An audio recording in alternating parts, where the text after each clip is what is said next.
Assalamualaikum warahmatullahi wabarakatuh. Perkenalkan, kami dari kelompok 1, saya Salwa Siti Wahida bersama rekan saya yang bernama KM Mustafa. Di sini kami akan melakukan kegiatan analisis mengenai keuangan yang ada di salah satu kantor desa, tepatnya kantor desa Cipayengan. Sebagai upaya kami dalam pemenuhan tugas mata pembelajaran keuangan yang diguru bidangi oleh Bapak Jaka Derajat selaku guru bidang ataupun guru pendamping kami.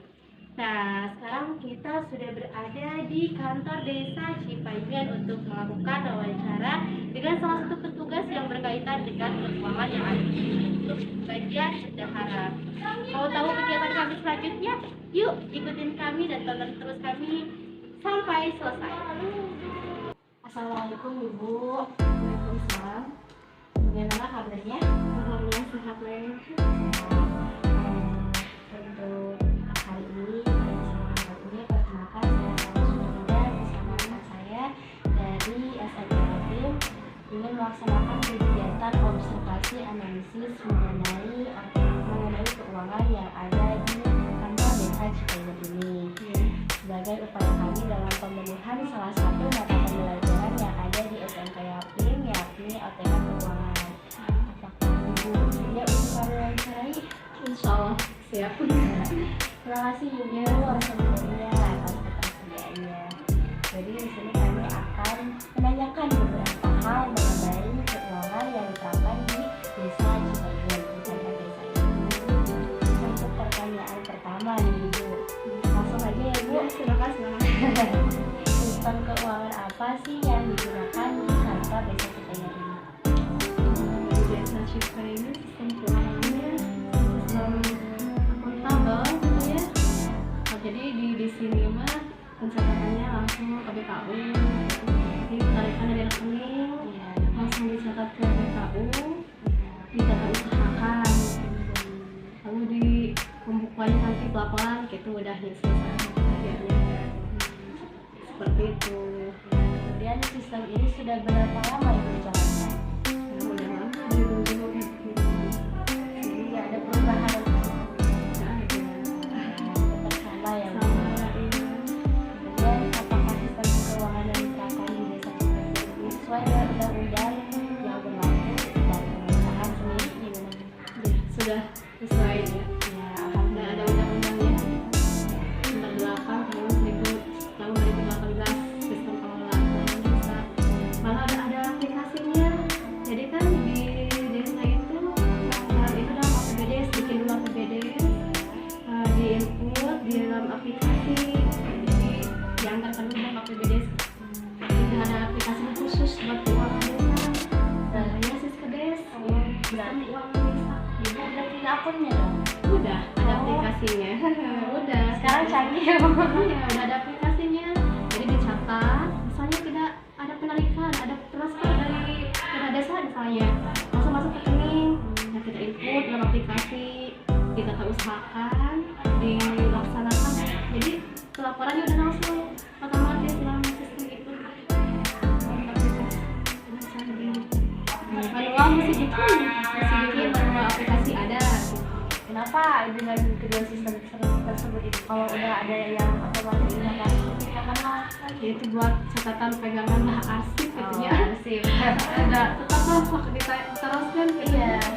Tetap gitu nomor desa itu harus dibikin gitu. Aplikasi udah ada. Nah, online malah ada. Kemudian untuk pertanyaan selanjutnya akan ditanyakan oleh rekan saya Bu.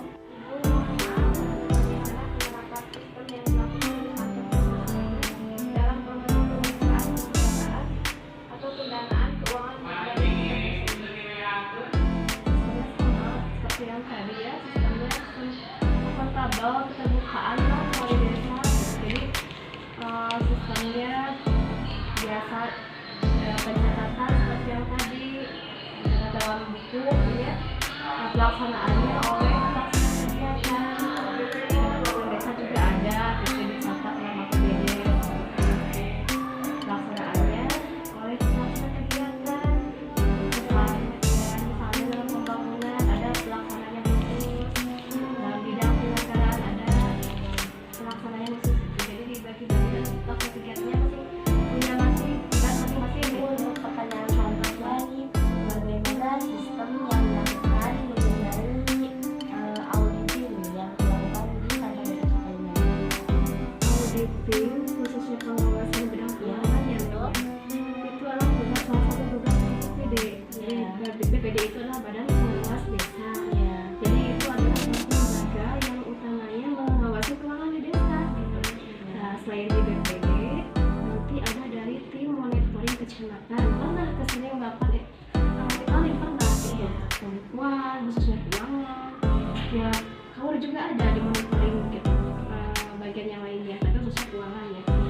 yang paling tinggi itu dari inspektorat. Pernah di sini melakukan apa namanya monitoring, khususnya keuangan ya, itunya paling utama gitu, keuangan.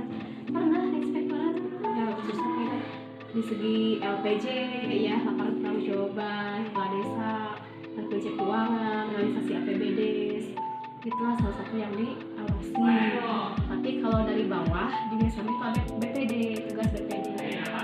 Yang selanjutnya nih, untuk budgeting sendiri kan setiap tahun ataupun periodenya di kantor desa pasti ada pengeluaran. Nah, untuk pengelolaan gimana sih Bu untuk budgetingnya setiap periode? Pasti setiap sebelum pengeluaran kita harus menanyakan dulu penerimaan ya, pendapatannya di mana saja. Kalau pendapatannya sudah ada, nanti kita pikirkan dulu kemana nih pengeluarannya ya.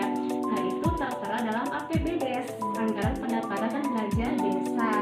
Nah gitu, jadi penerimaannya di mana saja nih? PADes, salah satu pendapatan desa itu dari PADes ya.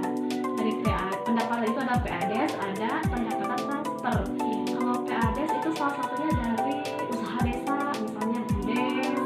Yang kedua dari sewa gedung, sewa kursi dan semacamnya. Kalau pendapatan transfer itu dari semacam dana desa, ADD, atau bantuan keuangan lainnya, bantuan provinsi. Nah, kalau penerimaan atau pendapatan sudah ada, lalu kita mau kemana pengeluaran dan belanjanya?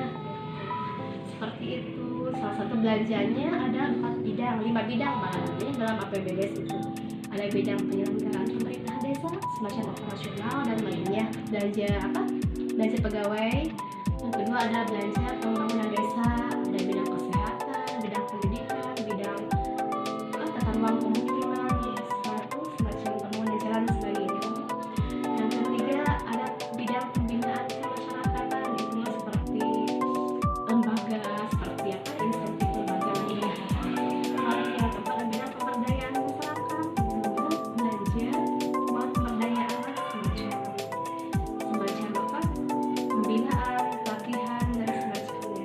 Yang kelima ada bidang belanja tak terduga, itu semacam buat bencana kayak COVID ya, salah satunya. Jadi udah tertuang dalam APBDes gitu, intinya dalam APBDes penganggaran dulu. Nah, nanti penata usahanya itu akan muncul dalam BKU, ada laporan realisasi APBDes. Itu hasilnya dalam pengelolaan keuangan desa seperti itu. Kemudian Ibu ada gak sih keluhan ataupun hambatan dalam pengelolaan keuangan yang ditugaskan yang bertugasnya itu kan Ibu ya. Jadi apakah ada hambatan ataupun tantangan nih dalam pengelolaan keuangan di desa ini? Masih setiap kegiatan, setiap itu ada ya hambatan, pasti ada selalu ada gitu ya. Tapi alhamdulillah harus dijalani saja gitu ya, karena itu suatu tugas dan kewajiban kita ya sebagai jabatan gitu ya, sebagai jabatan kita ya, jalani saja, pastilah ada setiap kerjaan itu pasti ada. Iya. Kalau keuangan kan kadang-kala biasanya ada tidak kesesuaian data dengan fakta nih. Gimana cara Ibu untuk bisa meminimalisir hal tersebut ya? Yang pertama kita cek dulu pengeluaran, cek dulu ini kemana aja. Apalagi masa di lapangan ya, ketika di lapangan kita cek dulu seperti itu. Pasti ada ketidaksesuaian selalu ada. Itu adalah salah satu hambatan mungkin ya. Tapi salah satunya itu cek aja, monitoring aja dan evaluasi. Iya. Gitu aja. Untuk pertanyaannya mungkin segitu aja Bu, hanya itu yang bisa kami tanyakan. Kemudian terima kasih atas informasi yang Ibu berikan kepada kami. Semoga informasi yang diberikan bisa bermanfaat untuk kami Bu. Terima kasih Bu. Maaf ya Ibu, waktunya diganggu.